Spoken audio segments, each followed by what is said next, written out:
নিজের স্বামীকে হারানোর পর দেওরের সাথেই পালিয়ে গেল বৌদি। ছি ছি ছি, কি সব দিনকাল এলো! দেওরের সাথেই পাড়া পালিয়ে যাচ্ছে। কি গো, এক বলের চা করতে পারা কতক্ষণ সময় লাগে? আমি এখন চা দিতে পারবো না, পারলে বাইরে থেকে খেয়ে এসো। আমি রান্নাঘরে কাজ করছি, তোমার মতো না প্রতিদিন সকালে উঠে চেয়ারে বসে খবরের কাগজ নিয়ে বাড়া অর্ডার করব। এই সংসারে দেখছি পাড়া আমার কথার কোনো দামই নেই, সবাই পাড়া মাথার উপরে উঠে গেছে। সকালে উঠে পাড়া এক কাপ যদি চাই না খাওয়াতে পারো তাহলে তুমি পাড়া কিসের বউ? যাও যাও, তোমার মতো বউ পাড়া আমার লাগবে না, তুমি পাড়া কালই বাপের বাড়ি চলে যাও। বালের সংসার বানা আমার। না না, এইভাবে বানা আমার হবে না, একটা কিছু ব্যবস্থা করতেই হবে আমাকে।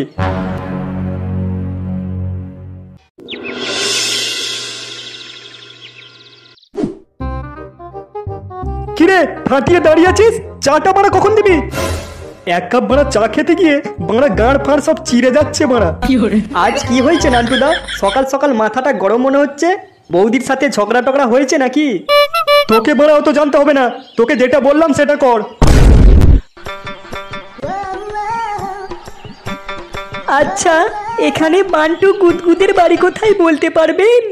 এই তো, এই সামনেই গুদগুদের বাড়ি, পায়ে হেঁটে আর 5 মিনিট লাগবে। এই তুই চুপ কর, আমি থাকতে তুই কেন কথা বলছিস? এই গ্রামে আপনাদের তো আগে কখনো দেখিনি, গ্রামে নতুন এসেছেন নাকি আপনারা? হ্যাঁ, আমরা কলকাতা থেকে এসেছি।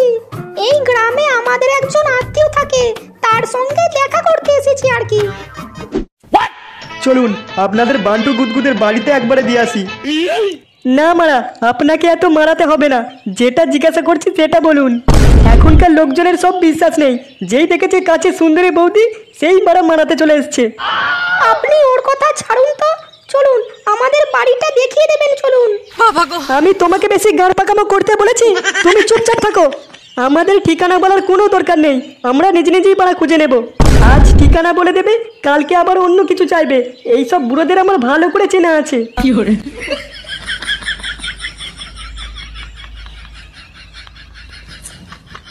আর যাই বলো নান্টুদা, বৌদিটা না একেবারে চাবুক ছিল।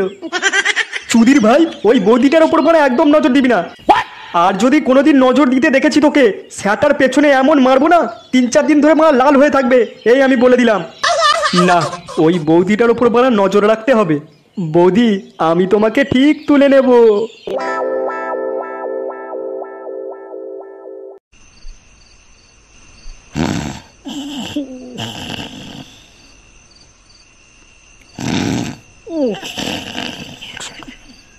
কি গো, শুনছো? কি গো? কি গো, তুমি ঘুমিয়ে পড়লে নাকি? ঘুমোবো না তো মারা, মাঝরাত্রে উঠে মারা হ্যান্ডেল মারবো?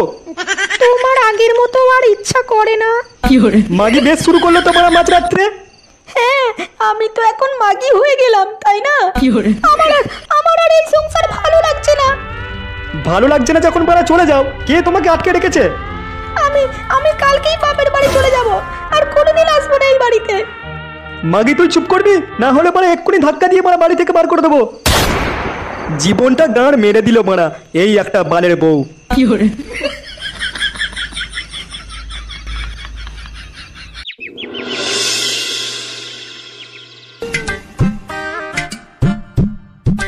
গুদগুদ আছিস নাকি বাড়িতে?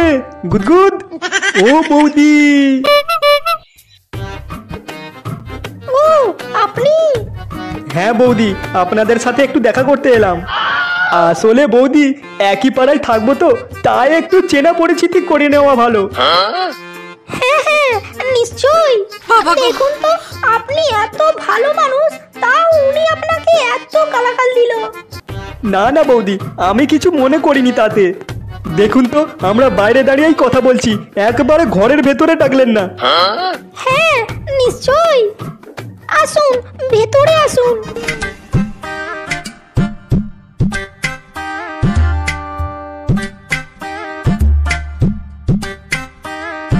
ও মা, এ কি তুই এখানেও চলে এসেছিস?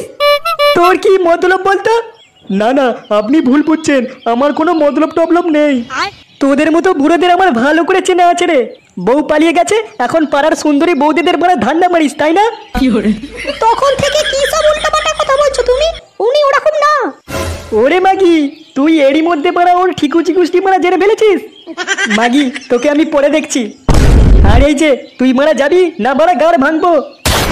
চলে যাব, কিন্তু বৌদির সাথে আর একটু ভালো করে চেনা পরিচিতি করে নি।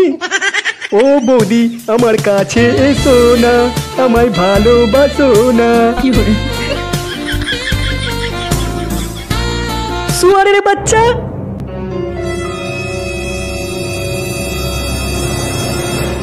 এই এই কি হরে, এই এই